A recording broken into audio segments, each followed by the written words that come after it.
Hey, Jason, it's Hope. Can you hear me? Yeah, I hear you loud and clear. Good. I'm gonna do a quick test and have Paula say something and just see if you can hear her, okay? Okay. Hey, Jason, it's Paula. Can you hear me? Yes, ma'am. Perfect. Thank you. Thank you so much. Yeah, sorry I wasn't able to be there. I just literally finished work. Worries.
Hey Fred, it's Hope. Can you hear me? I can hear you. In just a few minutes, okay? Sure.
There's Liz. Fred, I think Paula's about to get started, if that's okay with you. We have 4 people here and there's 2 online. Yeah, that's fine by me. They are very, they are, they mature early. I mean, they're spawning in a year. We're gonna go ahead and get started at 6 o'clock, and we technically have enough here for a forum. We should have 1 or 2 that might be just running a couple minutes late, so I'm gonna go ahead and get us kicked off, so we don't hold anybody up too long tonight. Thank you.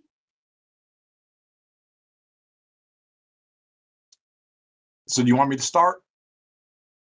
Yeah, you can go ahead, please, Fred. Sorry, I might be slightly off camera. Okay, no problem. Sorry, I couldn't be there tonight. I teach a class on Wednesday that goes until 5:30, so just got out of class.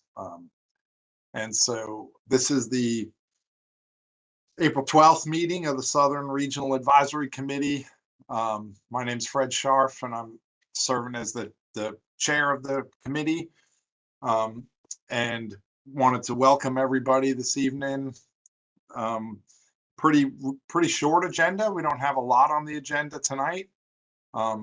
We do have a Marine Fisheries Commission update from Laura, another update about the spotted sea trout scoping period. We're going to talk a little bit about our joint meeting. We're going to have a joint meeting in July with all of the advisory committees. And then I'm actually going to give a brief update of some of the work we're doing in the Cape Fear River to evaluate fish passage over Lock and Dam number 1. So the first thing we need to do is approve the agenda. So is someone willing to make a motion to approve the agenda? So Jason Fowler, I'll make a motion to approve the agenda. We have a second? I'll second it. Okay. Pam. So Jason made the motion, Pam seconded. All in favor or anyone opposed? Okay, hearing none. Agenda's approved. We just need to also vote on approval of the minutes from our January meeting. January meeting was a virtual meeting, and the minutes were sent out with the materials for this.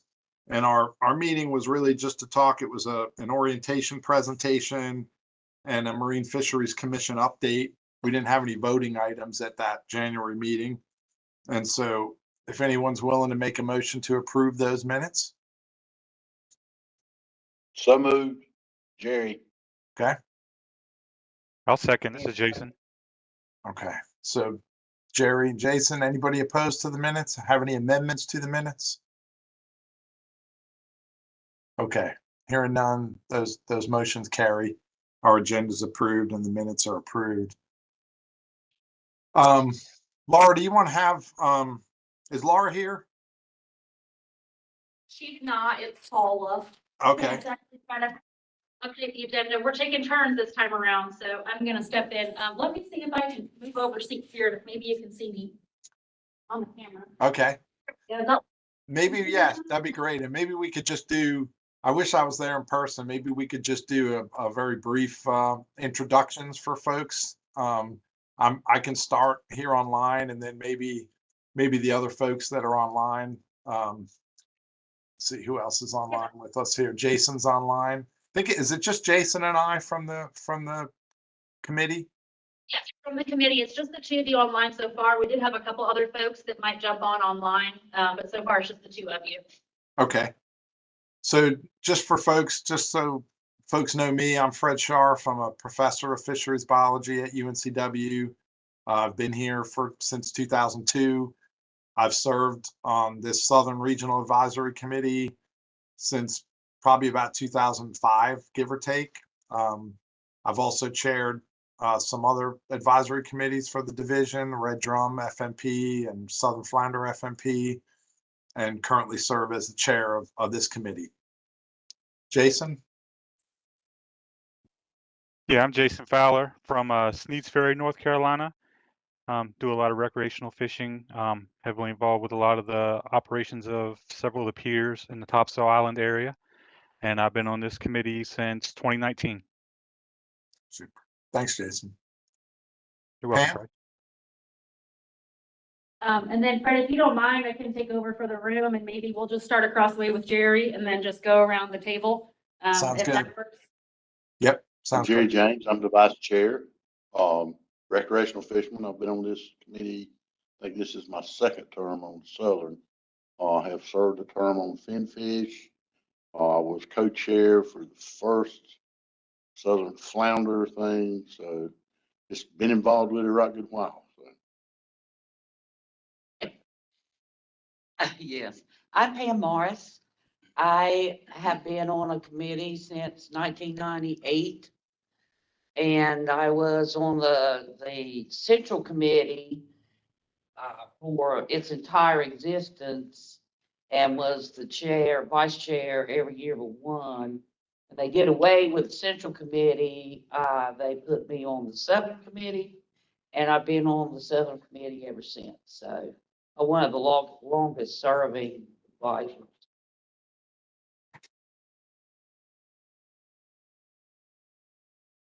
Ben? Ken Ziegler, I'm a commercial fisherman from Hubert, North Carolina. I served on the first or second Red Drum FMP, served on the Blue Crab FMP. I've been in Fish Committee for 3 terms. First go around with Southern Advisory Committee, pretty much commercial fish my whole life.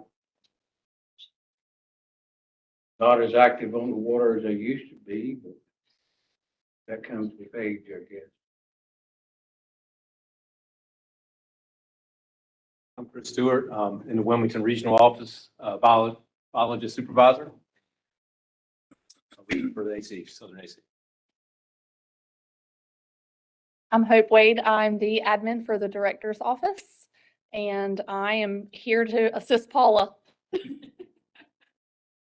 Sam Boyce. I'm been on this committee for a couple of years now. It's my 3rd year. I was on the Habitat and Water Quality Committee prior to that, and I'm a recreational fisherman. Live in Wilmington, North Carolina. I'm Michael Yates. This is my first time on any of the committees. I retired from the Marine Corps, and then now I work for WASA, the Water Department. And Actually about to finish up a fisheries and wildlife science degree with Oregon State.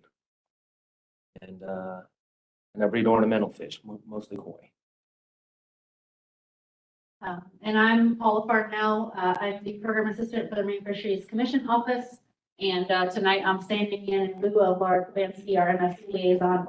So I'll be giving the MFC update and helping out the meeting. So.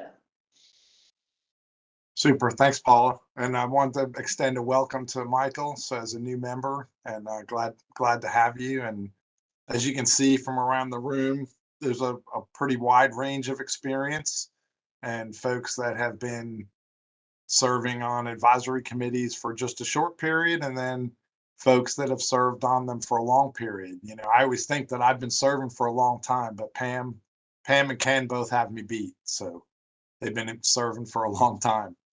And so welcome. I think you'll enjoy this committee. It's a good group.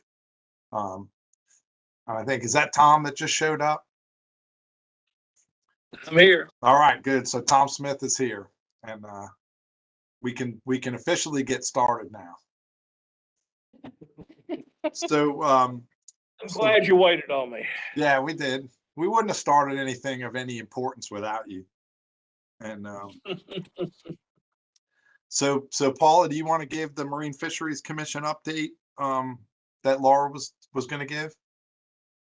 Yes, yeah, I'll be happy to do that. Thank you, Fred. So this is a combination of notes that Laura and myself have both written, and I'll caveat this with, I do not have Laura's depth and wealth of knowledge. So if you have questions, I will do my best to answer them. And if not, I will promise you that I will get back to you.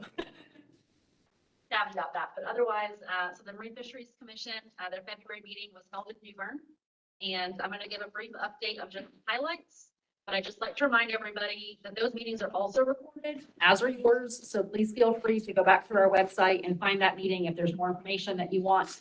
Our public information office staff do a great job of what I'd call chaptering those meetings too on YouTube. So you can even go through and pick certain sections if you just like to watch a particular topic out of the meeting and get an update on that. So feel free to please go on the website for additional information as well.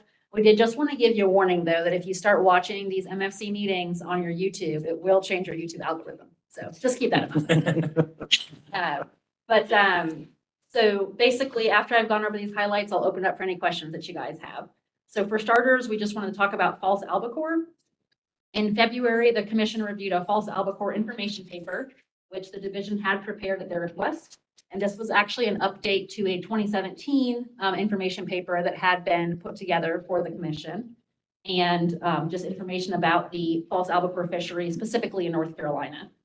And so following quite a bit of discussion after the presentation of that paper, the information that was shared, the commission ultimately did pass a motion asking staff to develop rulemaking language with management options for false albacore, starting with status quo and allowing for growth in the fishery at various percentage points.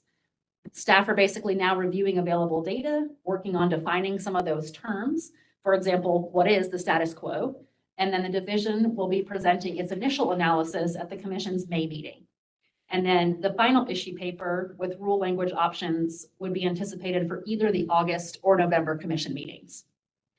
And I did just want to note, this may come up in the questions, but I know there were some questions and comments in last night's Northern AC meeting from one of the members who does participate in some of the regional and federal councils, because one of the issues is that both the South Atlantic and the Atlantic States councils are talking about false albacore currently, but they have not yet decided to take management action at this time. So just note that we're talking about management specific to North Carolina, but of course, if those regional or federal councils did take up management measures, you know, then yes, North Carolina would fall in line with whatever those management options are. So there's kind of multiple factors at play as this process moves along. And next up is spotted sea trout. So in February, the staff leads presented an overview of the spotted sea trout fishery, and they received input from commissioners on items for consideration in FMP development. And we did just want to bring up, you know, one of the commissioners, Commissioner Cross, as some of you may be aware, did put together some specific recommendations on this topic for the commission and for the DMF staff. And so those are being taken into consideration in the development process. And obviously, we're also going to talk more about this as we have a spot on our agenda tonight to talk about the scoping process for spotted sea trout, which has just recently come to a close. So basically just want to say that, public input is a huge part of the fisheries management process. And, that it's very important that we have that, and we're glad that we're getting so much of that now. So this is a great time to be able to talk about that. And obviously, we'll talk more specifically about spotted sea trout again tonight. Following that, we have striped mullet. If you might remember, or if you are aware, in November, the MFC unanimously approved an option for Supplement A to Amendment 1 for a season closure that would be from November 7th to December 31st. And that would result in a 22.1% reduction. And so we were basically going back at this point with the information to do final approval for the supplement at the February meeting. And there was a lot of discussion about this supplement. And ultimately, there was not a decision made on the supplement at this time, but the direction from the commission was that they would actually try to take a look at more of a regional approach to management. And so between the February meeting and in preparation for the May meeting, staff had been working to develop some regional options for that particular fishery, which will be presented. Some more information will be presented at the May meeting to continue working on the supplement. We did just want to make sure people are aware that Supplement A would, of course, be a temporary measure and potentially would only impact the 2023 season, because Amendment 2 is currently under development for striped mullet and is slated to be brought before the commission in 2024, potentially being adopted prior to the 2024 season. So potentially we're only talking about one season of impact from that supplement. And then one of the other major things we just wanted to talk about was relating to the CHIP. The CHIP amendment was adopted back in 2021, and there have been several things in process since that amendment. And one of the things that has recently come out of some of the work with the CHIP steering committee was a public-private partnership that they have been working to create, which is the Stakeholder Engagement and Coastal Habitats, Stakeholder Engagement for Collaborative Coastal Habitats Initiative, or SECI, like the SECI disc that you use in water quality testing. And this was a stakeholder group, public-private partnership that was basically specifically outlined within the recent CHIP amendment and was developed with multiple public and private folks. And one of the things that came out of recent conversations with that public-private partnership was a coastal habitats resolution, which was brought before each of the three commissions, being the MFC, the Coastal Resources Commission, and the Environmental Management Commission, basically focused on trying to get additional funding for some of the cost share programs that are available for the public, basically to help impact water quality, focused on specifically kind of like nutrient loading and runoff related issues with water quality. And so this resolution was brought to each of the commissions at their recent meetings. The MFC did unanimously vote, to support that resolution, basically just putting that forth to the state and federal governments, but to specifically to North Carolina, to try to get more funding for some of those cost share programs to help support people basically being willing to participate in some of those programs as one of the major focuses to help improve water quality, which water quality in general has been one of the major focuses of recent CHIP work that's been going on.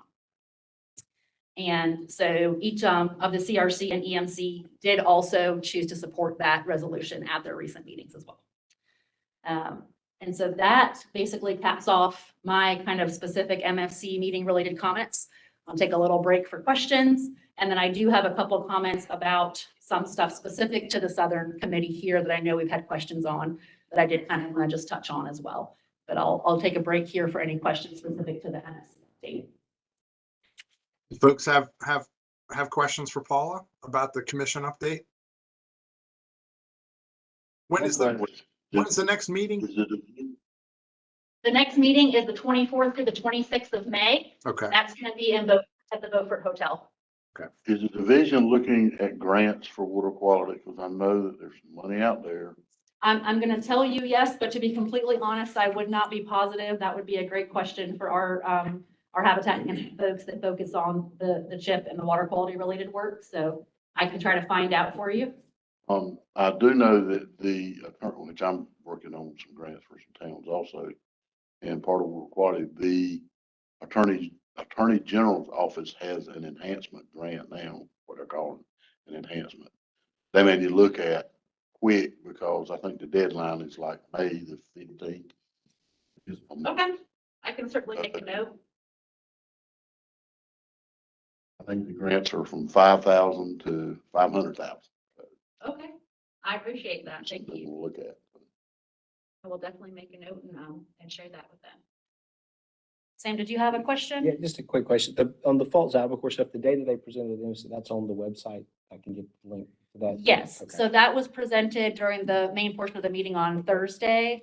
I want to say that was in the afternoon, but if you look on there, it's its own agenda item. So you can click specifically to that within the meeting information on the website. And I know I fish this fish recreationally, and just a question for the group, and I basically throw everything back. Is this a big commercial, false albacore, a big commercial fish at all? I didn't think it was, and I don't hear about recreational people keeping much of it either. I know it's a big catch and release industry. I was just wondering. Some people use it for cut bait. Right. It's instantly caught in other fisheries, but not really sold. Right. Very low value. Gotcha. Crab bait, so. Gotcha. The charter boats would come in, each one of them had 4, 5, 6 fish. They didn't want much. Right. Yeah, went on a charter last month and a lot of them.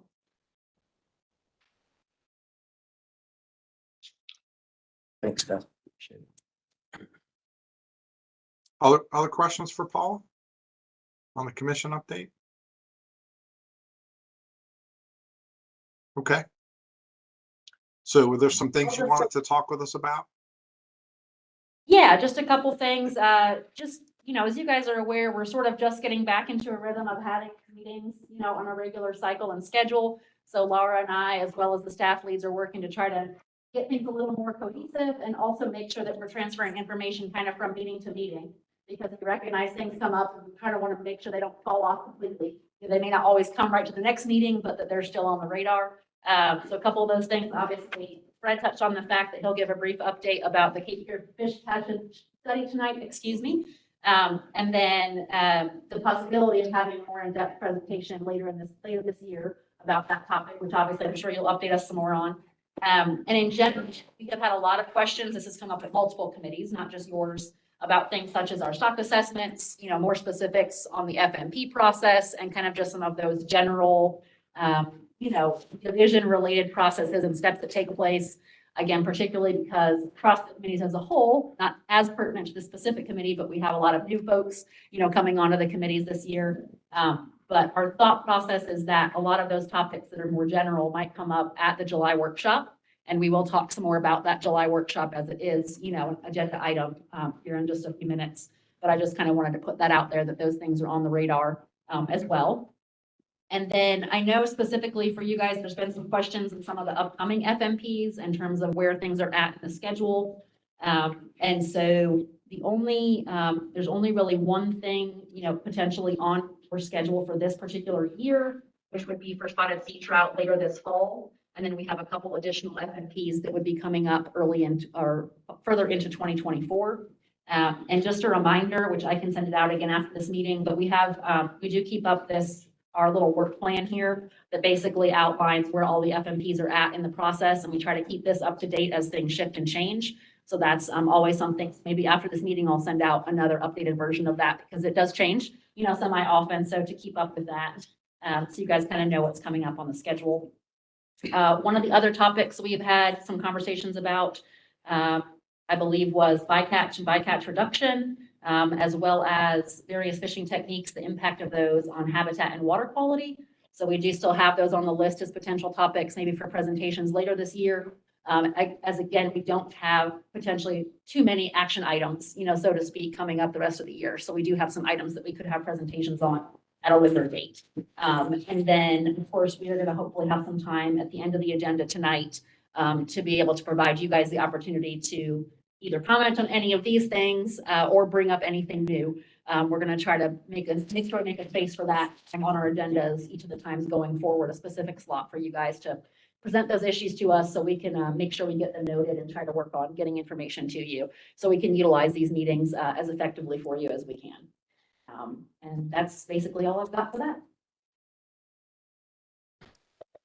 Super. Thanks, Paula.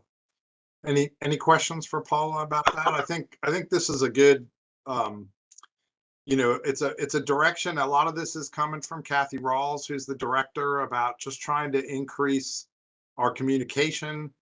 So communication between the division and the advisory committees, and allowing the advisory committees to have more input on agenda items, things that we want to discuss, things that we'd like feedback on, and just trying to get more open lines of communication between the leadership at the division, the advisory committees, and then the members of the fishing communities. So I think all of this is moving in a really good direction, and I'm looking forward to having regular meetings again where we meet quarterly and can sometimes just discuss things that we're interested in talking about. So it's good. Other questions for Paula? I was going to ask you specifically about do you guys have an agenda, at least a framework for one, for the July joint meeting, the kinds of things that you guys want to talk about and want the advisory committees to talk with each other about during that meeting? Yeah, that's perfect. We'll just kind of move along to that as it's our next agenda item here, if that's all right. And so I actually first off wanted to start by saying thank you to those of you that did respond to our questionnaire that went out to help us try to work on a date. Based on the responses to that, the majority, although very slightly, just over 50% of folks, it looked like one of the best dates was Monday, July 10th. So if you guys would like to please pencil into your calendars, we will send something more official out. We are looking at having that workshop on Monday, July 10th. And as I think was sent out as a potential, we are going to be having that at the Pine Knoll Shores Aquarium. We do recognize that is a haul for a lot of people. One of the nice things about that is because we are both state agencies and our missions are aligned, is that we are able to utilize the space for free, which will allow us up some budget room to be able to pay you guys for your travel and for hotel rooms for those of you that need it. As was also expressed in the information sent out, we also will be looking to have a virtual option. Obviously, we're hoping the majority of you guys can be able to join us in person for that, because that's, again, as we're seeing with this meeting and as we talk about a lot of these meetings, that's one of the best ways to have the true participation that we'd like to have. But we do recognize not everyone. What time of day would you expect? We're looking at it to be most of the day, probably like a 10 to 3. Ooh. Because we do want to allow time. The goal of this workshop is really to be able to get all of you guys together, ideally in person, again, across the committees, meet each other, be able to work together, be able to have collaborative conversations. There's no business being done. This is purely just workshop learning. We're going to have some presentations. I kind of touched on it in comments, but to your question, Fred, the goal is to have some of those presentations on major issues we've heard, like stock assessments and the FNP process, and hopefully highlight those in a method specific to current things coming up, current FNPs on the calendar. So it kind of does both. It gives you updates on current things, but it also gives you that background information on the process a little bit more, potentially 1 or 2 outside presentations as well, on some of the hot topics like water quality and some of the climate change types of things that have been coming up a lot in some of the various committees. And then also just some time for discussion. We definitely want some time for sort of semi-facilitated, loosely facilitated, but enough to make it functional discussion amongst the members, as well as having some key staff there available for you guys to interact with too, and just be able to get you guys together for some good discussion. We are still finalizing a lot of the kind of official layout and details, but that's sort of the broad overview. We've heard from a lot of you guys that you want to do more in person, that you want more interaction between the committees. B, it felt like a good time because we're celebrating the 200 year, with the division. And so what a great time to highlight, again, as Fred is mentioning, that Director Rawls has a big focus on our communication and working with our stakeholders and our outreach. And this is a great opportunity to be able to do that and try to bring you guys together. But again, recognize, it's not going to unfortunately be perfect for everybody. But with folks the way that they are and as spread out as they are, there would have been no real perfect answer, unfortunately. So hopefully this will accommodate a lot of folks. If nothing else, we will also, although it's not the same participation, I'm sure have that recorded, so it's something you'll be able to get at least the basic information from if you aren't able to join us either in person or virtually be able to maybe participate in part of it, if not all of it, once we flesh out the agenda a little more. Is that it's open to the public, correct? That's still not officially determined at this point. So, we're planning, I think the tentative answer is it might not be. Okay, that's It might fine. be watchable, by the public, similar to how these meetings are, but it would not be open in the sense that these are, or it would be open, but to view only, not for them to interact in front. So we're still kind of finalizing the details on how that would look. One of the things Fred touched on a while ago is the communication and we need to figure out, and I would love for you guys to be thinking about some ways, we need to get the public more involved. You can't deny the commercial guys, they're always represented. I don't know how in the world we're gonna get recreational side, but they need to be involved some too. But, They have been lately. well, they have been, I know, seen them. I know, but Last couple of meetings. yeah, but I just think you guys would think about some things, maybe some things that we could do, try to get the public more involved in some way. They become involved, but it's in the wrong forum, really. You know, they want to be involved complaining on social media, but they don't want to take the time and effort to send in public comment or come to a meeting. Well, You're right. I did, if I might interrupt, sorry, Fred.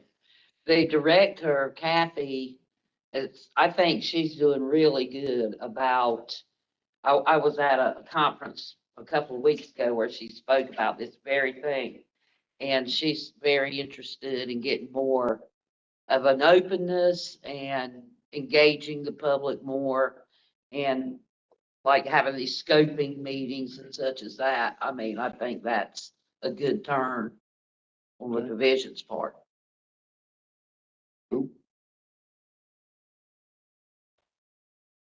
Yeah, no, I agree. And I like the idea of the joint meeting being a bit more informal and a bit more just about increasing the working relationships, helping to build working relationships across the ACs. Because there's a lot of folks like I've served on lots of FMP advisory committees. So when an FMP is being developed or amended for a given species, but outside of this southern committee, I've never served on finfish or shellfish or habitat or any of those. And it's just a nice opportunity to get to know some of those folks. And when you get everybody in the room, in the same place for an extended period of time, you can't help but get to know the people on these other committees and even get to know the people better on our own committee.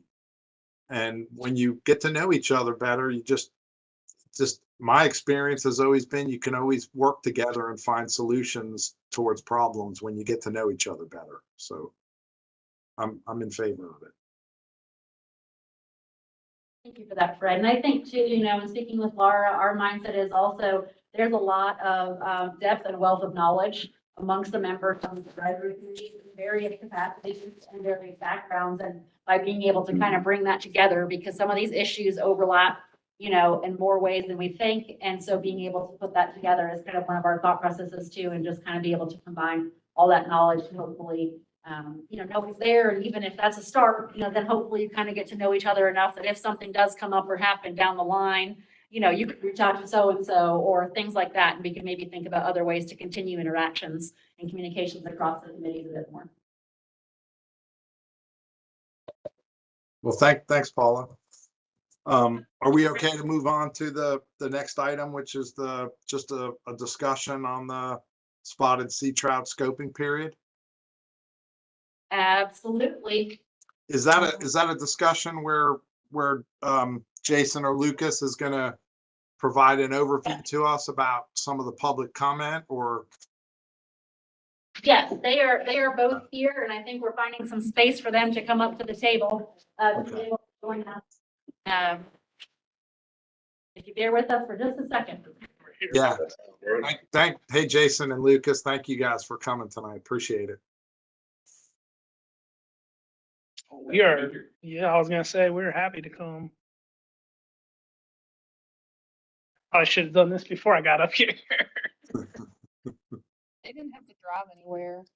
It's true. It's true. It It was a pretty short commute today.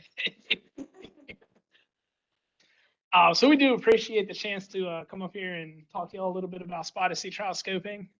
I'm Lucas Pensinger. I'm a biologist here out of Morehead City office, and I'm one of the co-leads for the fishery management plan. Y'all probably know Jason. He's a biologist supervisor also here in Morehead City, and he's the other co-lead. So the scoping period for Amendment 1 of the spotted sea trout FMP took place from March 13th to the 24th. We actually had over 700 people who participated in that, either by directly coming to a meeting or submitting comment through our online questionnaire. So it was awesome to see that many folks come out and participate. And it was, we got a whole lot of feedback. I will just say for most of the comments, I'm going to go through a brief overview here by potential management strategy. And for most of these comments varied from, strongly for these things to strongly against these things and everything in between. There were very few that skewed one way real hard. So yeah, I'll just give a brief overview of the comments we received as they relate to potential management strategies. And then we'd be happy to answer your questions and hear any input that you all might have. So we'll start with sustainable harvest. From comments for sustainable harvest centered around no quota, not having a quota in the spotted sea trout fishery, seasonal closures, a bag limit reduction, a trip limit reduction, and an increase in minimum size. As far as other potential management strategies, recreational management, I broke out into two different kind of subgroups, spotted sea trout specific and just more general broadly across multiple recreational fisheries.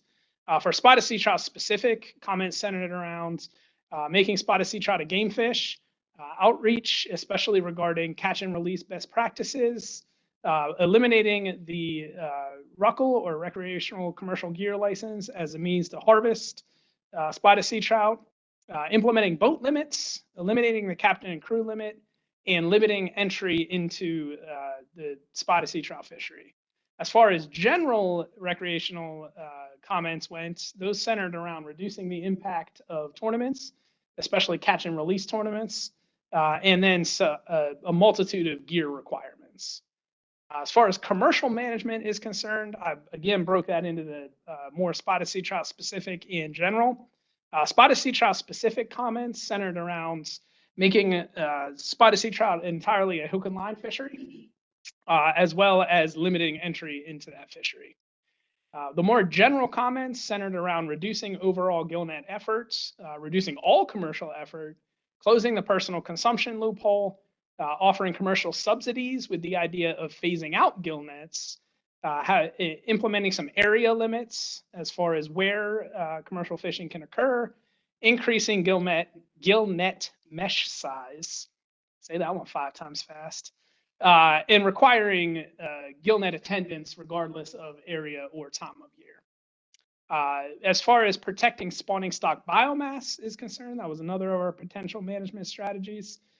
Comments here centered around a slot limit, implementing or bag limit reductions, increasing minimum size, and our cold stun closure protocol.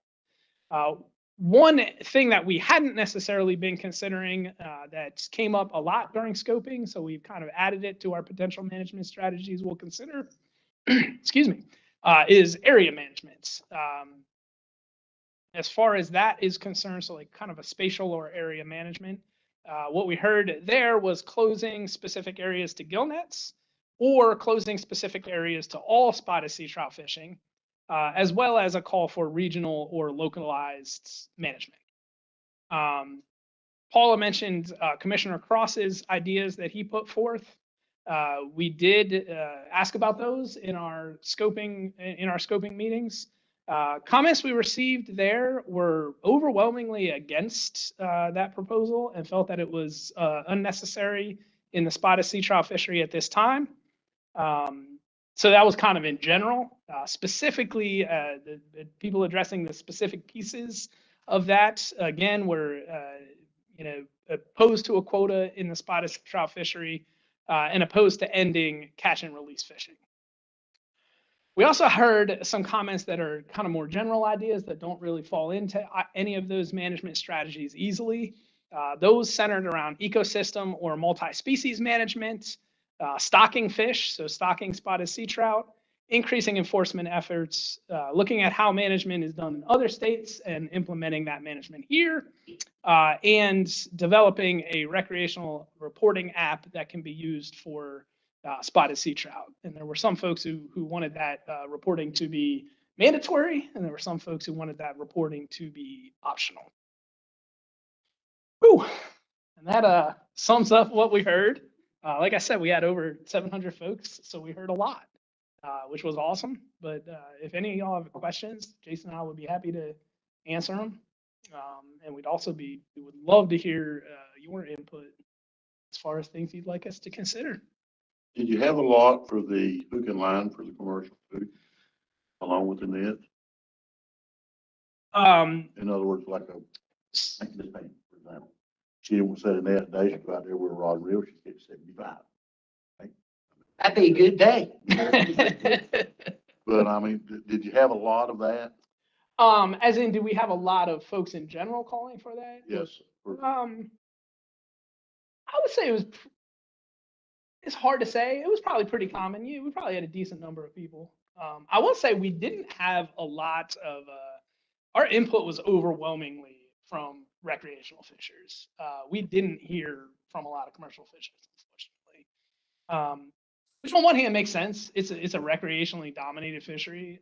Most of the fishing that happens within it comes from the recreational sector. So it makes sense that that would be the sector that would be interested in giving us more feedback. But yeah, I would say we have a decent number of people. We haven't actually gone through yet to put numbers to each of the ideas yet. So it's hard to say. I'm just kind of going off my recollection of how many times I remember it coming up. What do you think of that? No, I mean, So- obviously came, pretty much what he said came from the recreation fishery. But I didn't really, I mean, the way the commercial fishery is now, from what I was reading in the paper, I mean, it's pretty mundane. I mean, most of the fish are going through the mesh size they've got now anyway. And people are hardly ever catching more than 75 fish according to this. And so, I mean, I didn't think there's really much of a call for anything else on the commercial side. Of course, the recreational people disagree with that naturally. And a lot of them just don't like gill nets, so they're just jumping on any kind of a case to do away with them however they can. But, according to what I read in this paper, and I've been looking at spectrum trout a long time, for many years. But my question about it was, can we ask separate questions from that? I mean, it's not really pertinent what you're going to ask, because everybody else may have their own questions. But on the, right here where it says, that was a major concern from 2009 and 2015 stock assessments. I'm not sure what that was. And then it said they were going to use the most recent 3 years was used to determine the stock status. So your benchmark that you're gauging everything from, is that in 2009 from that stock assessment in 2009? Is that the benchmark that you compare all the subsequent years to? No, so this latest stock assessment, it had data through 2019 in it. And the peer reviewers recommended using the average for 2017 to 2019 to base our management off of, to use the average of those 3 years to get our reference for fishing mortality and spawning stock biomass. So what happens to like the original stock assessment that was done in 2009? You You think, I mean. No, I mean, it's in hard to other words, compare. Apples to apples, you know, are you moving the mark every time you do No, it? so the reference point percentages have stayed the same. Those haven't Okay. changed.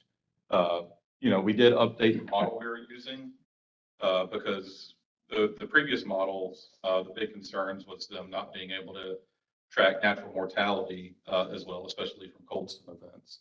So the new model we did was a custom model just for sea trout, which was able to vary natural mortality, within the year during those winter months in particular to better track the effects of those cold stone events. Okay, and there hasn't been really any cold stone events in the last 3 years.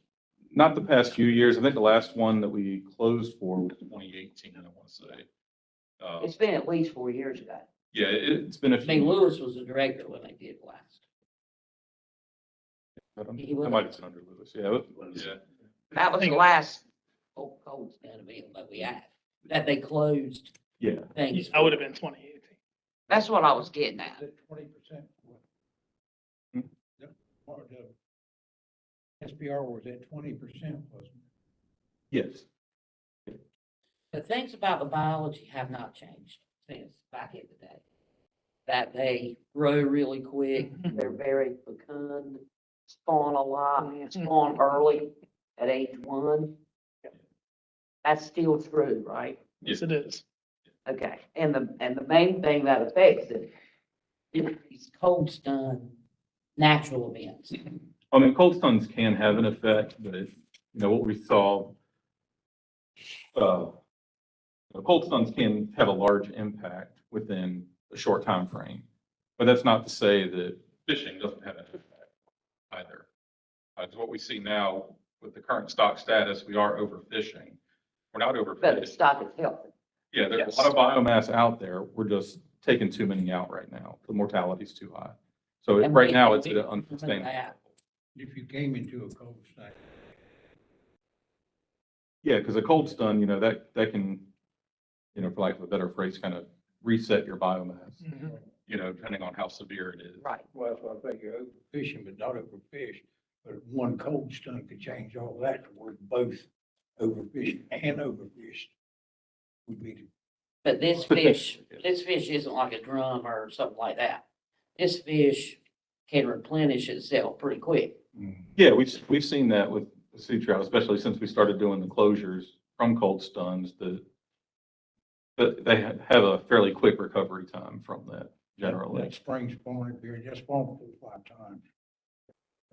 I mean, every season, drop out and just spawn. I see it all over the crab pot. Spawn. Thank you. Thank you. Oh, no problem.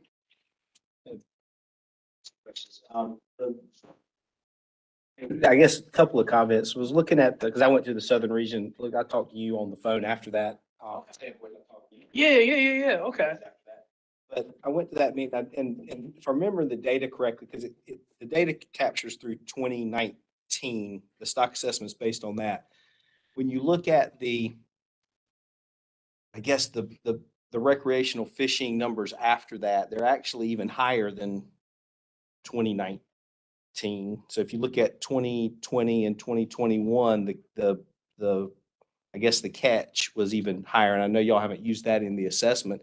Does that cause any issues with, like, are the management things we're going to put in place or agree to, does that mean they're going to be enough? Like, is the fishery gone back up? I mean, is that a risk that we need to consider as part of this, or? Great question. I mean, I do think that would be an argument for more conservative management that errs on the side of caution. But it's hard to say. I do think one of the things, Pam, that you were kind of talking about with that average from 2017 to 2019 was because 2019 up until that point was the time series high. So removals were much higher in 2019 than they had been in previous years. Because there were more fish. I mean, that's certainly part of it. There's also more people fishing for them. So it's both, because you see the same trend in number of trips, that they also have increased pretty dramatically in recent years. So, but yes, I would agree. It is absolutely partially because there are more fish. But it's also partially because there's more people fishing for them. What did it I- cut back on flounder? Trout.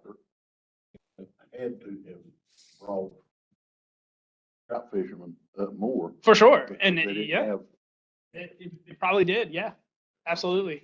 I will say though, the trend was there before those cutbacks. Like we see that trend throughout the time series of that, increasing in efforts and in landings. But yeah, absolutely, I would say that probably does have somewhat of an impact at least. And I think abundance also has, to Pam's point, has somewhat of an impact. When the fish are there, people are going to fish for them. I think especially with not the trash on Facebook or anything, but when folks are posting about fishing, I'm not saying they're necessarily going there to fish, but a lot of folks are posting or a lot of chatter about fishing. People go fishing. They might catch them. For sure. Fish up, people are going. Exactly. Yep. That point, I'm Corinne, by the way, coordinators. So from a process point, all of our management will from that 3-year average. However, like Lucas said, we can be more conservative. And the way we go about that is that we do an annual update of our FMPs every year. And one of the things that we look at is effort in that annual update. So even though the stock assessment ends at 2019, we have data every single year that we put out in July. And so that can be something that we monitor and with how conservative we want to be with our management. And then also when we want to update the stock assessment. Could there also be, I guess we talked about the adaptive management strategies. Is there a way to put more of that into this FMP so that if you do see that effort up, that some of those things can be implemented more quickly, maybe? Yeah, adaptive management is actually something that we plan to look at in all of our plans now. Yep. For that perspective. A lot of sea trout, currently the adaptive management is at Cold Sun. So that'll be part of this. And then as we go through all of the management, that adaptive management there, like stock assessment, stuff like we could do. And I had one other comment. This is more the ecosystem stuff. Because Corinne, I think you were at the southern region and you talked about how hard it is to do an ecosystem FMP. But I was wondering, like this with the flounder thing, and it looked like because it almost does look like a step change when those regulations came out. And I know that you say the pattern was there before. Yeah, there's definitely a jump. You're not wrong. Step change. Is there a way, I know the ecosystem stuff, when we look at how mortality may be, if you're taking more shrimp or you're taking more crab or whatever, that may impact other species. But is there a way to tie into any of these FMPs, like even fisherman behavior, and somehow build that in? Maybe this is a broader question than just the sea trout one, but because I know the models with like how fish themselves are going to behave, but I was just wondering, is there a way to do surveys or anything around how this change is going to impact what fishermen are going to go after? Yeah, Like to more proactively look at the other FMPs based on what this one does. yes, I think kind of what you're talking about is more multi-species management, but in a regulatory sense, not necessarily a biological sense. Right. More the regulatory aspects of it, and that can be difficult. Even for us as managers, because one, we can't predict behavior. We can make assumptions about what's going to happen, but we don't know for sure. And I don't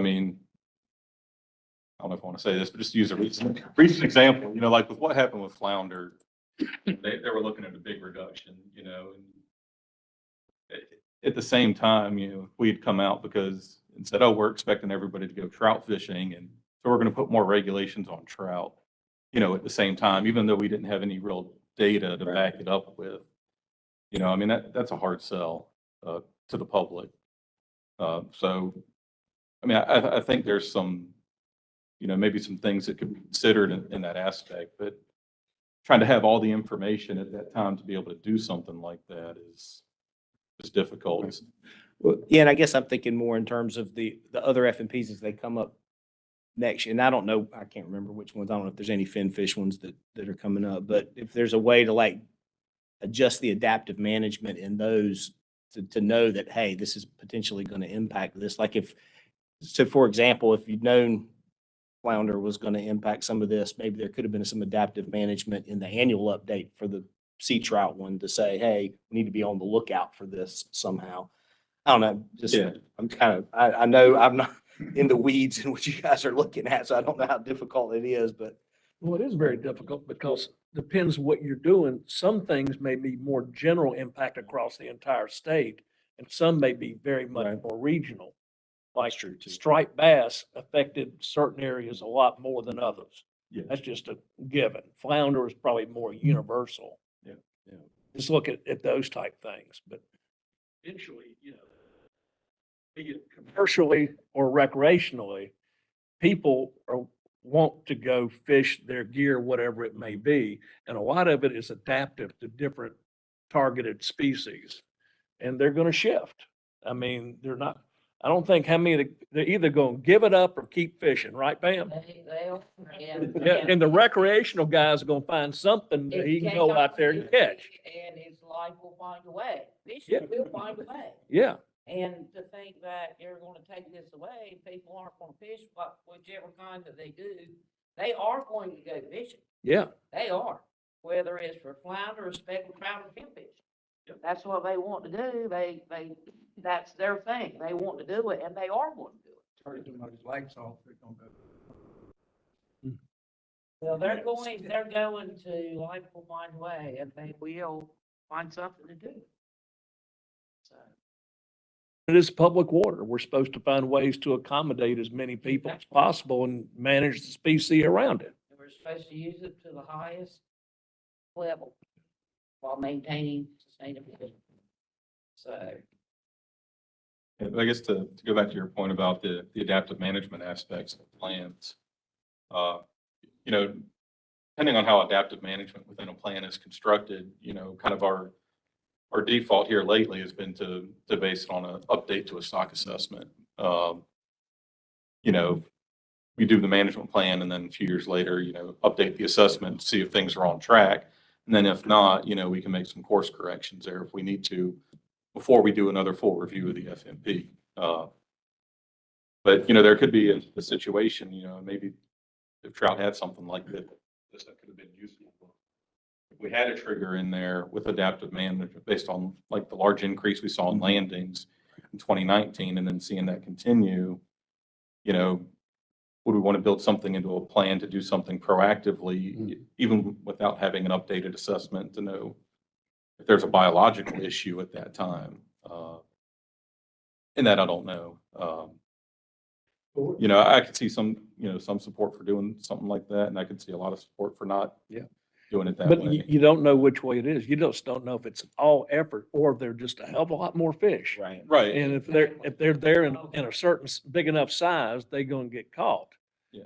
And it could be a combination of both effort and, you know, whatever. And there may need to be restriction, but it's difficult because hopefully the pie gets bigger, the biomass gets bigger, which allows more fish to be caught. If it doesn't get bigger and more fish are getting caught, we know what's happening. Exactly. That was my point. And it doesn't matter if that's recreational or commercial, it's the same pot of fish. What Exactly. about in the adaptive management, could you have something? It was in the commissioner made, a set aside where the division would have what did he call it?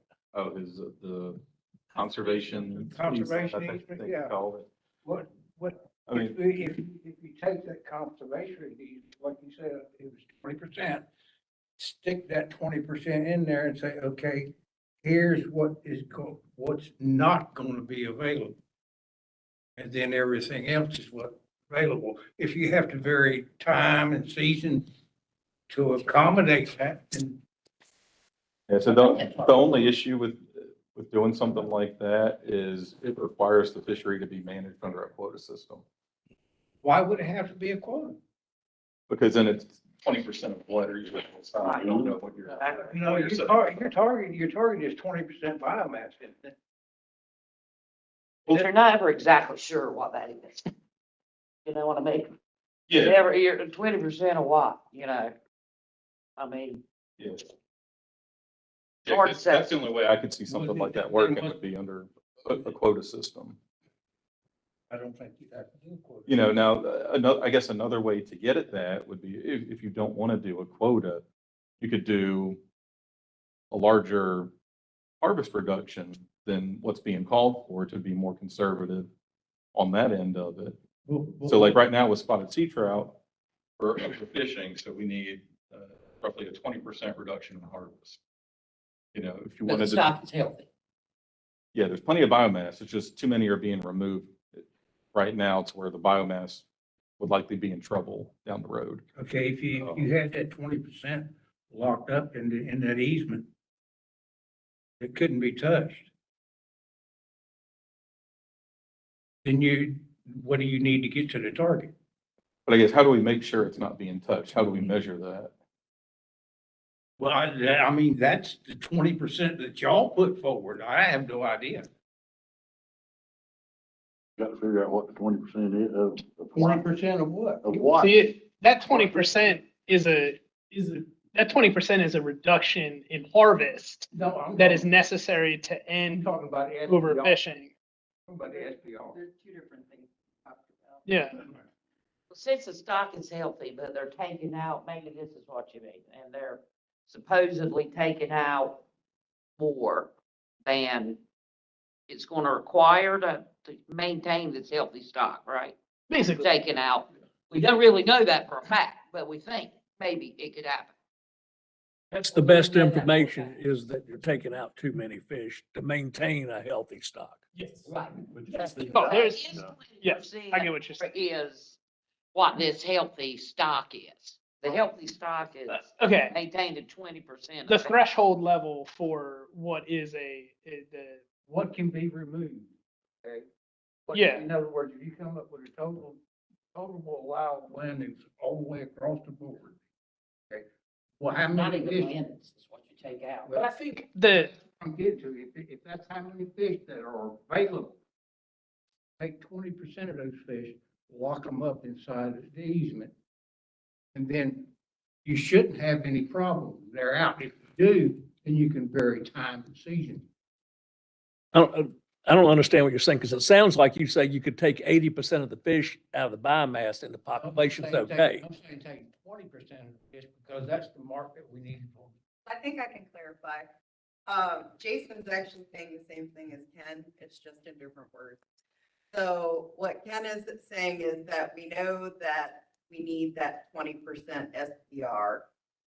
In order to get that 20% SPR and lock that in, you would need a percentage of the fishery that is like your buffer. And so what Jason was getting at is then you would need the 20% that's required to end overfishing plus whatever that buffer percentage is. And that would be the reduction that you do. which would be the more conservative than the 20%. It is. So that everybody was saying the same thing, just in a different way. And historically, we've gone right to the exact number that's been calculated of reduction with no buffer. And I've been between the inland and the southern committee 20-something years. Every time I see one of these FMPs come up, the trend, every species I've seen keeps doing this because we went to the number with no buffer every single time. Every single time. That was the way we need a reduction of X. We did X and we come to the next 5 years and we need, we're doing like this, down, down, down. 10% reduction. Yeah, Last speckled trout FFP was yeah. And what was it, the year, the one FMP first before? one. That was the first one for them. There's been two. I chaired the first one that was ever had on Central Committee, speckled trout, when they first did the first FMP. I don't remember Maybe what it the was. reduction was, but it was something like 10% or, 15%, something like that. From everybody. I just remember like the striped mullet has been every single time they've had it come up, it's been right to the last fish. And it keeps, we're always in the same boat. Talking the same thing year after year. There's never been any buffer built in. I know, and that's crazy to me because You could probably, if you had enough buffer in the bank, something you knew that wasn't gonna be touched, you could probably do away with this whole process. But that is what is so crazy about all this, because, I mean, like I say, I've been on a committee since 1998, since the very first one. I've heard them all, many times, multiple times. I'm in the same boat, Pam. And you've got less, at least, and I never presume to speak to the recreational side ever. But at least on the commercial side, through all these years, there's always less and less effort. Always. Less and less and less effort.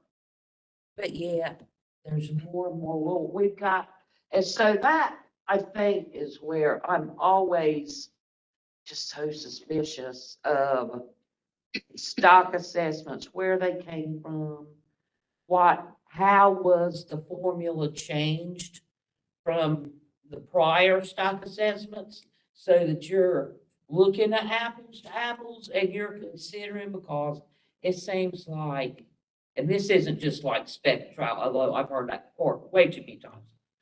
They changed the formula, they changed the scientific equation every time.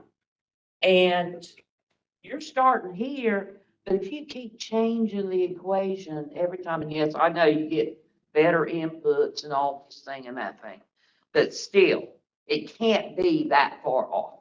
It just can't be. Well, you can have multiple issues go on here because, you got water quality issues with, Yeah. with the growth and be it, industrial, agricultural, residential, all of that stuff. The non-fishing. You may not have the same reproduction we used to have. I just leave it at that. But then you have, be it recreational, commercial fishermen, their gear's gotten a lot better. You can't say that The between, commercial man's about the same as it's ever. well, it's better. Any better, not giving it. Well, the ability to do and set and do everything, be it either side. I mean, you look at the electronics everybody's got to figure out exactly where they are, what they're doing, all this, everything's gotten, better. And the brain figures out how to catch something. The commercial man has been using fathometers and Guys. radars and all this for years. But it's a little better than it used to be. Well, yes, but the recreational, and especially the. Hey, guys, I'm gonna ask Lucas and Jason a question to kind of come full circle on the speckled trout issue. So Yeah. just so we can get back on speckled trout just a little bit. So, can you guys talk just a little bit about how you take this public input that you got, through the scoping period, and how that gets then used to make maybe any changes to the management strategies that you eventually will present to the commission?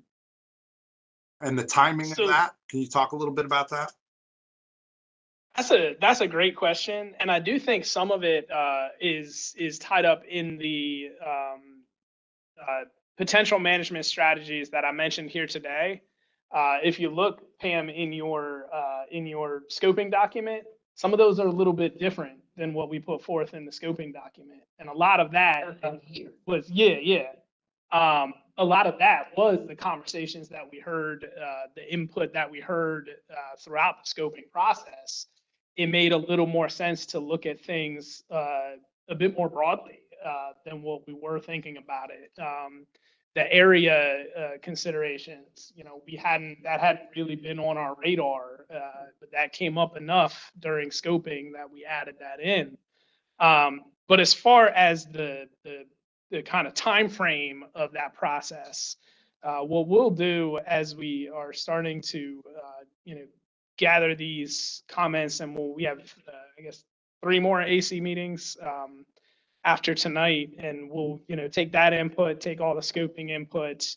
We'll start drafting issue papers. We'll start drafting the amendment 1, and then the plan so far is to have the spotted sea trout AC meeting that's specific to the spotted sea trout FMP in, I believe we're looking at late October, early November for that one. To help pull together the pieces of that plan. And then we're looking at hopefully coming back in front of the Marine Fisheries Commission next August to have a plan for them to approve. It's assuming everything stays on schedule, which is never a guarantee. We have high hopes.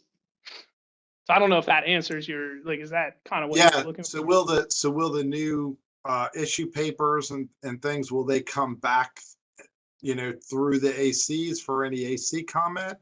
Or will it just go from the speckled trout AC directly to the commission?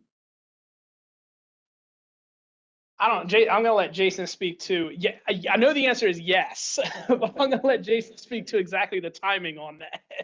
Yeah, so it'll go, once we have our meetings with the Spotted Sea Trout Advisory Committee, we'll go back, make any final revisions we need to the plan based on their input. And then we'll take it to the commission, get their approval to take it out for public comment and advisory committee review. And that's when the full plan will come back before this committee at that point. Right now, it's scheduled for your January 2024 meeting. But that's like best case scenario. Okay, thank you. Any other speckled trout questions for Lucas or Jason while we have them here?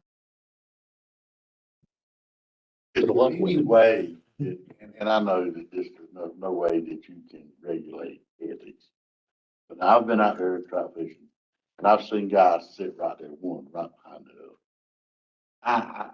And I mean, they're, little spikes. And, if I'm in an area, it's just me now, I'm talking about Jerry. Talking about if I get in there and I start pulling them out like that, I'm gonna go find me somewhere where I can get try to eat. But I mean, they will. I mean, guys will sit right there all day long and hammer them. And I know that's probably what we're talking about again, where there's plenty of them there, but we're overfishing. And I don't know, can you put ethics, any kind of ethics in something, even though I understand it. But I think it's something that we use. It makes me ill when I see them do it, because I don't do it.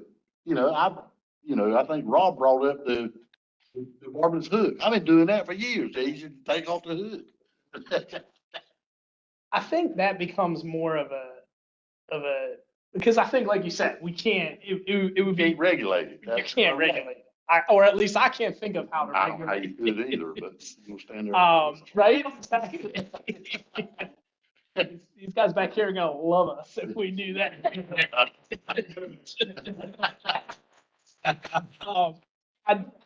I do think though that there can be, to me that becomes more outreach and it becomes more education.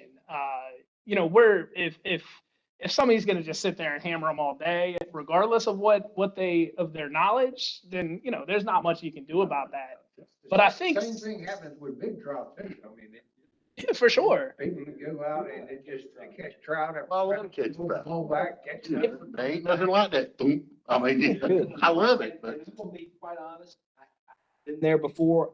In the last few years, I have gotten tired of catching little trout, and I've quit doing that. But 5 years ago, 6 years ago, getting into fishing, wouldn't have known that I was hurting the fish. I honestly, That's exactly it. and I think that's a big part of it. And so you go out there and I'm 100% catch and release. I maybe 99%. I throw everything back. But I do like that thump of a trout, and I like catching a drum too. But I don't know how you. I'll eat tuna and mahi and some of the other stuff. I don't catch them. But yeah, but it's hard when if you're without the education and understanding that's actually, yeah, you're catching 20 of these little spikes, but even though you're not keeping any of them, 4 or 5 of those are going to die. And so without having that knowledge or that understanding, you don't know that's really what's, I'm releasing all these fish. I'm not hurting any of them. Well, no, you're still taking your limit just in a different way. So I don't think there's anything we can. People don't think in terms of juveniles are going to be somewhere else. So when they keep hitting juveniles, they think they keep at it, eventually they're gonna take it. Big guy's gonna bite next. Yeah. If you're at Italy on Thanksgiving, you're gonna. That's true. Yeah, I think education. I mean, I was just saying. No, I agree with you, but I think it is. I think it's education. We can work some of that in. That would be good because I think a lot of that knowledge, I don't know that knowledge is out there, especially with say people that are less experienced fishermen or haven't been in, recreational fishing for a long time. Can't regulate human behavior. No. It's just, I see the guy pull up there. If you ever got into them and you're catching 20 fish, you're like, man, I'm catching 20 fish. And I'm showing off. And you got some kids with you, they're having a great Yeah. time. Yeah. So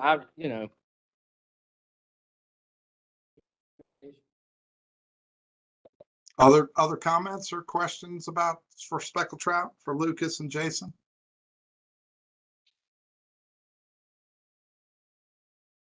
Well, thank you guys for being here tonight. We really appreciate it. Yeah, thank you all. Yeah, absolutely.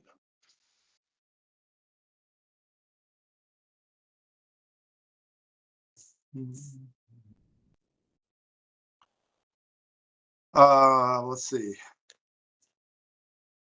So the next item on the agenda is just an update on some of the work that we're doing in the Cape Fear River, looking at fish passage. So for those of you that are not as familiar with the Cape Fear River, the Cape Fear River starting about almost 100 kilometers up from the river mouth. So the city of Wilmington's about 45, 50 kilometers up from the river mouth. And about another 40 or 50 kilometers up from Wilmington is the first lock and dam structure. And back in the early part of the 20th century, more than 100 years ago, the Army Corps installed 3 lock and dam systems between just above Riegelwood and going up towards Fayetteville. And those were installed for navigation purposes. And so what's happened, and so, those have impeded the migratory behavior of anadromous fishes. So we have several anadromous fishes that have historically occupied the Cape Fear River, including Atlantic sturgeon, Atlantic striped bass, American shad to be the primary ones. And so obviously their migration was impeded by these structures. And so in those lock and dams have become obsolete from a navigational standpoint. However, one, they're very expensive to get rid of, to pull out. And 2, because they maintain more stable water flows and depth in the river, many of the municipalities along the river that use the river for drinking water are opposed to their removal because it would challenge their ability to draw water from the river on a consistent basis if the depth of the river were changing. So 10 years ago, the Army Corps built a natural swimway, a rock arch swimway at Lock and Dam number 1, which is the lowest structure. And this is basically a gradual rock embankment leading up to the dam and allows fish with some channels to move through some large boulders that create pooling so they can rest behind those rocks, and allow those fish to get over the structure. And that was evaluated during 2013 through 15 by some folks at NC State.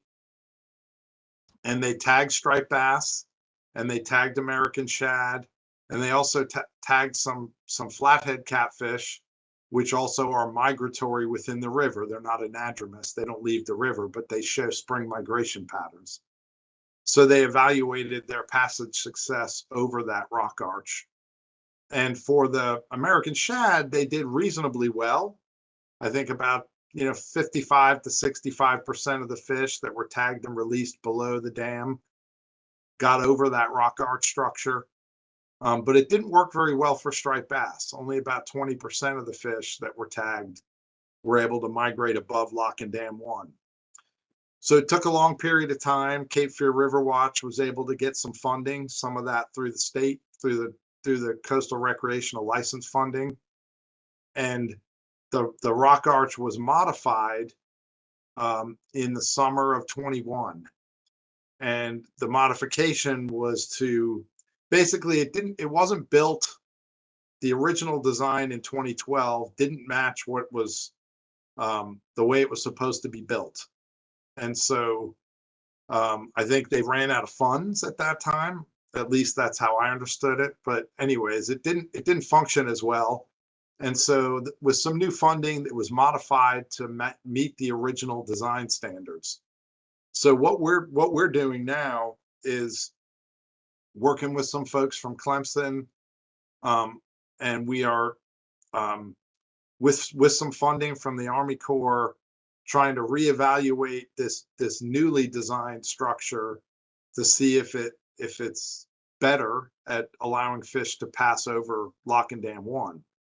And so we have some preliminary data from spring of 2022, but it's not a large number of fish. The preliminary data indicates at least there's at least a moderate increase in striped bass passage. About 40% of the fish that they had tagged. Again, it's a low number of tags, but about 40% were able to get over that new rock arch. So this spring, we are increasing the number of tags to match the original study that was done from 2013 to 15. And so we've released 100 American shad, and right now we have about almost 75 striped bass released, on our way to 100. We also have started an Atlantic sturgeon research program in the Cape Fear, which started in the spring of 21. And so we've captured and tagged several adult sturgeon below Lock and Dam number 1. We've collected gravid females there. We've actually collected eggs there for the first time this spring. And so we have those fish tagged as well to see if any of those fish can migrate over that new design at the rock arch. So we also have some new information on those sturgeon from some high resolution tags that Clemson was able to put out with us in that spring of 21 and 22. They had some special acoustic receivers at the base of the dam, and they could triangulate positions of fish and get very high resolution data on where the spawning individuals were aggregating, where they were spending their time. And then we have another set of acoustic receivers all throughout the river that gives us a little bit broader scale information. So between those two sets of receivers, we have some nice information about when sturgeon arrive at the spawning area, their behavior while they're at the spawning area, and then their emigration out of the spawning area. And so those are all active projects right now. We'll have this first spring of data in 2023 with the full number of tags to match the previous study. We should have some analysis of that done by this summer. And so we'll be able to share some of that with you guys maybe at our fall meeting when we get together in October. And we can also share some more information with you about the sturgeon work in the river. We're doing several things related to sturgeon. Obviously, the adult spawning behavior and migratory patterns of adults in the river, but we're also looking at juveniles. Generally, in the first 1 to 2 years of life, those fish remain in their natal rivers. So we're trying to get a better understanding of their movements and habitat use within the river, because there's lots of risks of mortality for sturgeon. The biggest one being ship strikes. You know, we have a big port in Wilmington, and so along most of the Atlantic coast, ship strikes are a major source of mortality. And the Atlantic sturgeon is endangered, and so being endangered, we're trying to contribute new information towards the recovery plan for the species. So a lot of what we're doing is collecting genetic information on fish in the Cape Fear River. We may do some sampling up in the Neuse next spring. We're about to start a new aspect of the study to look at mixing within the South Atlantic between Georgia, South Carolina, and North Carolina within the subadult life stage. So these are fish that have moved outside of their natal rivers, but they're not mature fish. They're not ready to spawn. And those fish tend to move between those southern rivers a lot. So we've captured lots of fish from the PD, from the Savannah River, from the Altamaha that show up in the Cape Fear River maybe when they're 4 years old or 5. And we don't know how long they stay in the Cape Fear. They might only visit the Cape Fear for a year and then go to another system, or they might stay in the Cape Fear for a long period of time. So we're trying to identify some of these transitional rivers in the South.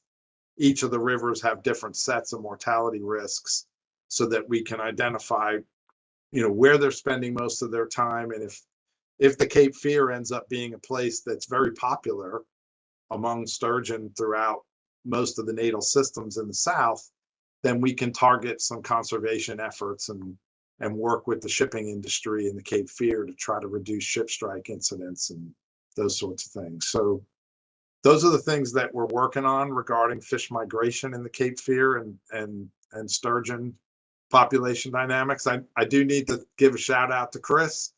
So Chris is a biosupervisor from Wilmington, and he was actually out with us this morning on the Cape Fear helping us to tag striped bass. So not only is Chris a good biosupervisor, he's an excellent electrofishing boat captain. So that was we caught 13 fish this morning up there, despite flows that are raging at 22,000 cubic feet per second. We got a lot of fish tagged this morning, so that was good. So happy to answer any questions if anyone has any about these projects. Fred, didn't the, what is it, the dam upstream is agreed to do a flow modification to assist? Yep. Keep a lot of water going over in the spring? That's right. That's another part of the project is looking at what are called e-flows, or these environmental pulses. So when we get rain events like the one we just had last weekend, they can also, the Army Corps can release more water out of Jordan Lake. And the idea is during those events, they can fully submerge all 3 of the dam structures. So the fish don't need a swimway, they can swim right over the top. And so some of the data that Clemson collected last year, because they were doing some of these last year, showed that we had some increased passage during those events. So we just had one. And so we just submerged all the dams early this week. That rain event allowed the dams to be submerged. Lock and Dam 1 this morning was almost fully submerged. Lock and Dam 2 and 3 were submerged yesterday and the day before. So we're trying to work with them on those as well. And we have acoustic receivers that are strategically placed. We have sort of double gates to build redundancy both above and below each of the structures, so that we can see movement over those structures during those environmental flows. And how far upstream really do striped bass need to go to have a successful spawn? I know one is really not there. you have to get up above, and I'm not sure if it's 2 or 3 to have the distance because the eggs are not buoyant. When the water goes still, they go to the bottom and they're done. How far do you really need to be up the Cape Fear for them to have a chance? Yeah, I don't know. We're hopeful that if we can get more of them, some of them get above one. There's a creek that there's a creek mouth that opens just below Lock and Dam 1, and it continues around and dumps out into the river above the dam. Some of them get through the lock chamber during maintenance locking, and then some of them are getting over this rock arch. So we see striped bass that get up to Lock and Dam 2, which is up in Elizabethtown. Very few get above Lock and Dam 2. I think it would be one of the goals of some of these e-flows is to get more striped bass above 2 and get them up to 3 up near Fayetteville. And see if that might help to promote better spawning success. Yeah. 'Cause my understanding is the Lock and Dam 2 is one in horribly poor shape. Yeah. And is not usable for the water flow. It's 3 and 1 that give head to be it Wilmington, Fayetteville, or whatever. Mhm. They're the ones who have the real issue, and 2's not one that anybody seems to be fighting to keep, but it's still impossible to get rid of, it seems like. One of the You things know, that on that end. one of the things we're hoping, right, is that if we can show good evidence that the rock arch at 1 is working well, that Yeah. they may install one of those at 2. The other thing that's happening too is some of the there was a bunch of federal infrastructure money, right? So during the pandemic, the federal government passed some pandemic relief money. And then one of the things that Biden passed when he first got in was a big federal infrastructure bill to sort of dump a bunch of money into bridges and other things. Well, a bunch of that money ended up coming to North Carolina to fix those 3 locking dams in terms of the locking structures. And so most of the major work is happening right now at Lock and Dam 3. And then they're going to move to Lock and Dam 2, probably at the end of the spring, maybe May or June. And then there's only a little bit of work that they need to do at Lock and Dam 1. But the idea is to get all 3 of the locks functional. And there may be a possibility then for the Army Corps to work with the Wildlife Resources Commission to do more conservation locking. Right now, they do mostly maintenance locking, but to do fish passage locking, where they would strategically lock fish, especially at 2 and 3, during certain windows of time in the spring on a regular schedule. And so that may be possible because right now those locks at 2 and 3, they don't work at all. So. No, and there's no commercial use or I don't think there hadn't been any use for them for years. So Yeah, they're spending a lot of money to fix them. For the only reason they could use, honestly, is for fish Right. passage, right. and to get them to encouraged on that end. Because if we don't get spawning, as you know this, Fred, and from being on these committees, don't get spawning in a sustainable population in the Cape Fear, wildlife wants to either quit stocking it, period, Mhm. or open to season and just call it a catch and release fishery Right. and give up on native fish basically in the river. They're the ones, if any stock happens, come from them. Yeah, they've been doing the stocking for a while. So there's a little bit of a push to, if they were going to continue stocking up there, they want to treat it almost like a trout fishery, like a put and take fishery. Yep. And there's a lot of opposition to that, especially since the rock arch was only recently modified. Those dams have been there 100 years. The fish aren't just going to switch their behavior overnight, and so now I know Todd Mathis, who's the striped bass lead for the division. He's been trying to work together with this interjurisdictional group with Fish and Wildlife Service. It may be that the division ends up, division used to do the stocking years ago. It may be that the Marine Division starts to do the stocking again, and there's some discussion about maybe trying a different broodstock strain, maybe getting fish from the PD or another system where they've got natural spawning in those rivers. But that's a discussion that just started actually about what to do going forward. Yeah. Yeah, I'm just scared that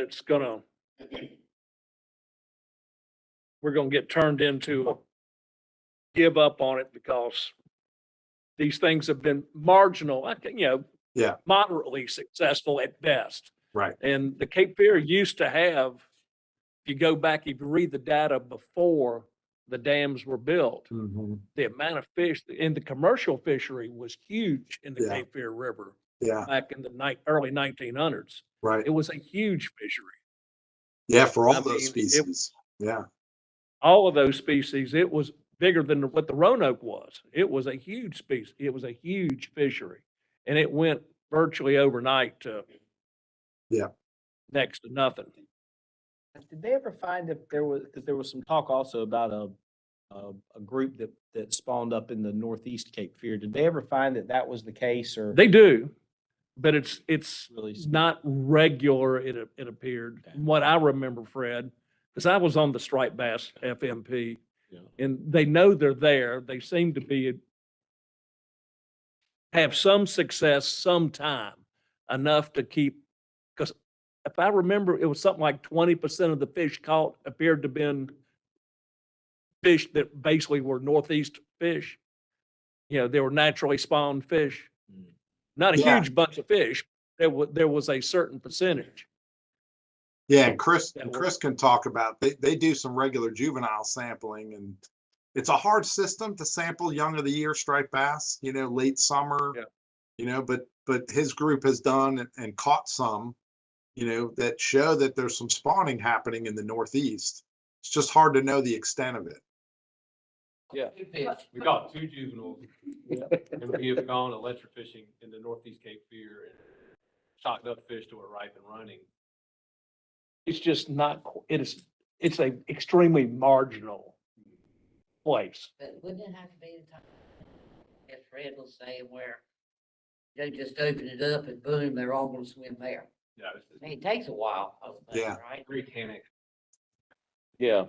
And it gravelly and all that stuff. It's more of, I guess you call it more of a tidal or 'Cause these coastal go river. back to where they were spawned, right?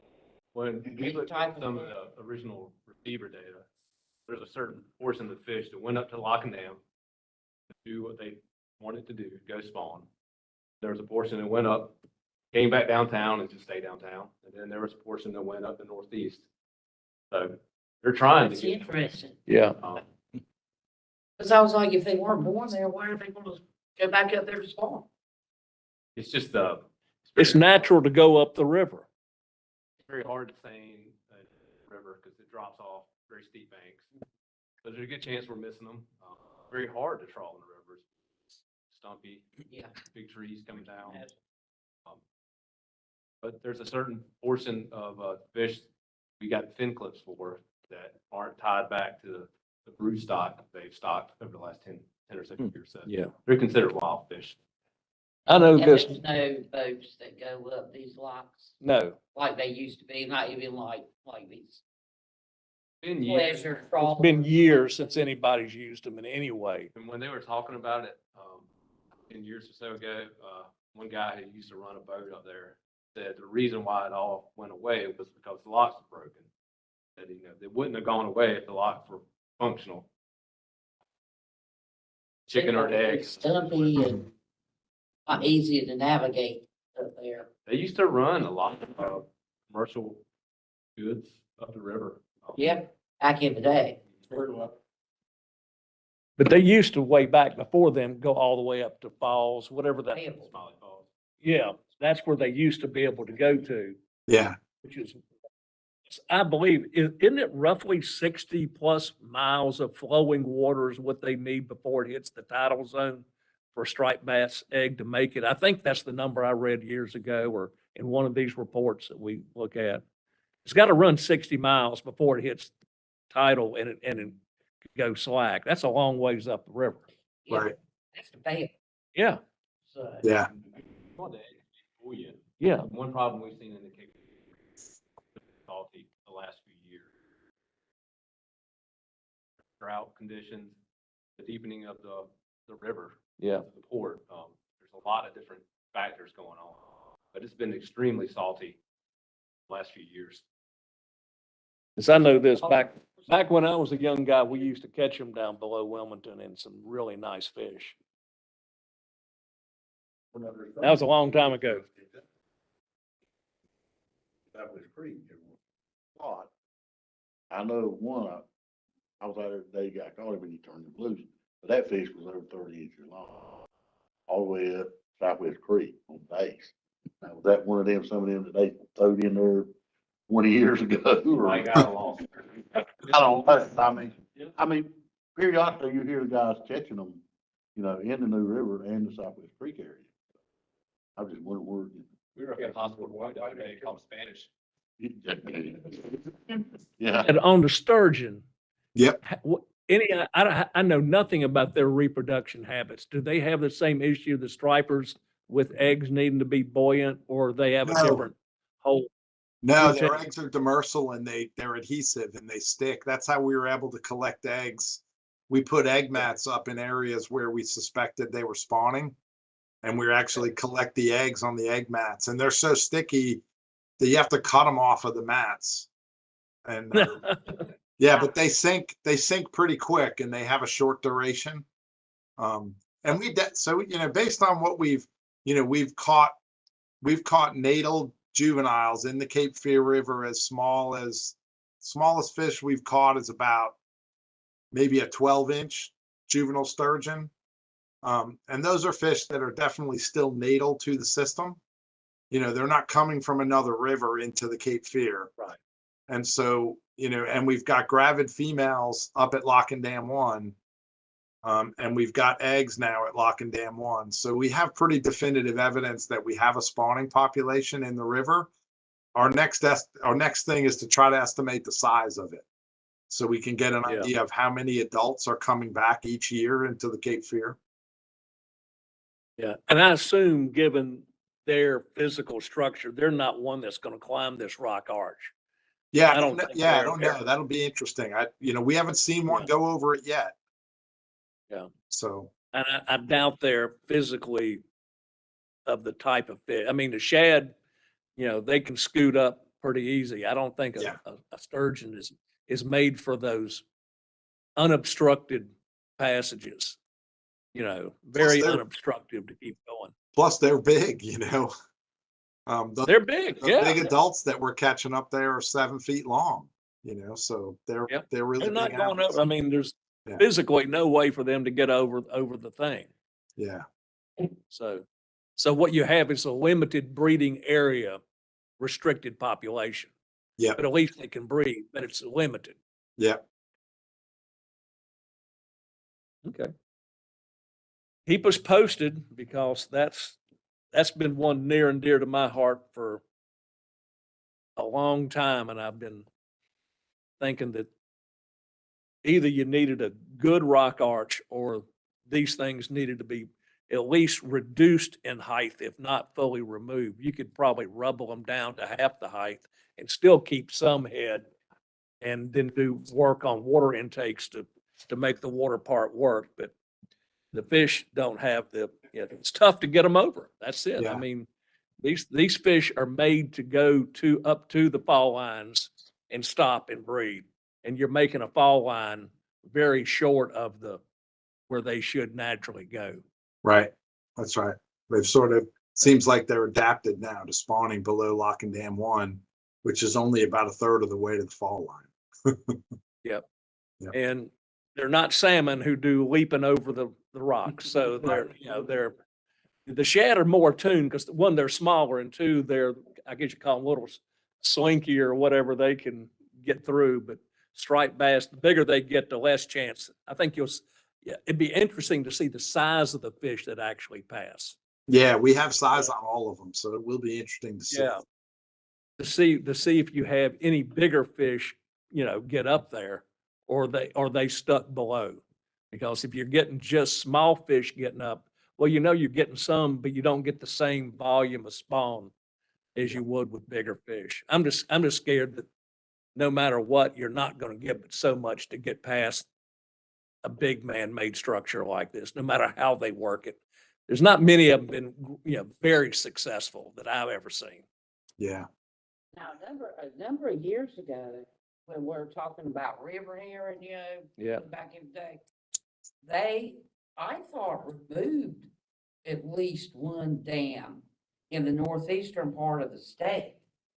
They removed a number of them up in various Yeah, places. they, One down from between Kinston and Goldsboro. It's in the tar. I think they've had a number of things taken down up that way. look, like, Yeah. near Virginia, they take Yeah. it out. Something on the Chowan, I think there was something up there. They're obviously not serving any useful purpose. Yeah. But it sounds like these also aren't really serving any useful purpose. They're not. So have they ever thought about just getting rid of them, or is it integral? Towns don't want to get rid of them because of their water supply.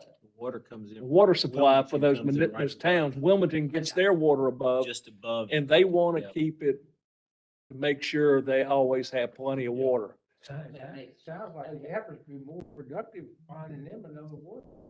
Well, sometimes I think you need to look at it, moving the water source and taking some of the federal money to do that to more, you know, improving that may be, you know, a combination of these things could be. What it is, what it is. You have to. When you showed those towns that are pulling out of there, you know, when you go to digging a well, you're talking a lot of money. It's, and where they're at down in Wilmington, it goes so deep to get good water, it's just not feasible. No, this would, They're they're pulling out of the river. they're pulling out the river, so is Pender County, and also using some wells. But Wilmington's pulling out of the river. Wilmington's pulling out the river. And my understanding is they have it above the, They have, my understanding too, right above. it's right above. Yeah. They don't want it down. Simple reason, if we have a real drought, could there be saltwater intrusion to it? So they don't want to spend any of their money because it'd be on them to move it or retrofit any of their intake. Same thing with Fayetteville. Different people with different answers. Serving some kind of purpose. Yeah. It's maybe for flood control too. No, it's a run of the river. So if any of you guys wanna, if you ever wanna come out with us and, you know, see some of the sturgeon tagging, you know, you're more than welcome to. So just, let me know. Okay. Will. Let me, even though it's a long ways from me, let me know. I've always had an interest down there. Yeah, sure thing. This could be your captain. Do we, so we need to do public comment if there's members of the public that wanted to comment during this meeting? There are not any members of the public here, Fred. Okay. So the last item is just issues from AC members, probably issues maybe to think about for the joint July meeting, things that we might want to talk about, maybe that might be would benefit maybe from that broader discussion in July, or any other issues that you guys would like on future agendas or things. 123 miles on the ways each way. Anything burning a hole in your pocket? She's got it. Okay. All I have to do is sign it. Yeah. That's it. Give it Anything back else? here. You'll take it. All right, well, what I would ask folks to do is just to think about things for that July meeting, you know, given that it's going to be a joint meeting with the Northern and the Finfish and the Shellfish and the Habitat Group. So we'll have an opportunity to not only interact with each other in person, but to interact with all those other groups and, you know, share ideas with, I think you guys are free to send ideas to Laura and to Tina. You know, Tina's the district manager for the Southern District. And then Laura is the liaison to the commission. So you can send ideas directly to them about things to talk about. that you'd like to see us address during that July joint meeting. So I'd ask everyone just to kind of think about those things a little bit.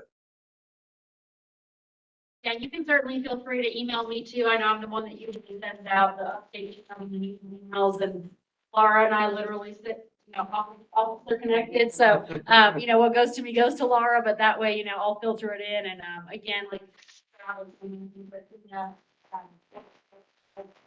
kind of our running list. And I just want to pop in and say that can include things like we've been doing, for these future meetings, besides just the July meeting too. If there's general topics you guys think of, just reach out. Always reach out with any questions, because we'll put you in touch with the right staff and things like that as well if you want to get in touch with them. Similar to Fred's comments, just a reminder too to you guys, we talked about this at our recent MFC meeting. You guys also as AC members, you're always willing to join our staff as well if you have questions about sampling and things that they do for some of these processes. So please just feel free to reach out. They're always happy to talk to you guys and try to set up that kind of stuff. So Sam mentioned we already talked to folks. So, but yeah, please just feel free to reach out. We're happy to talk to folks. So. It's one thing you might want to bring up, and Kathy had brought it up at this meeting I was at. But it is the 200th anniversary of the division, and they are having a little event at the EMF headquarters at, the main end of the street there. And so Yes, thank you, I Pam. think that'll be interesting. I hope they invite some of the old crowd back. But Yeah, and just to Pam's point, that's our tired.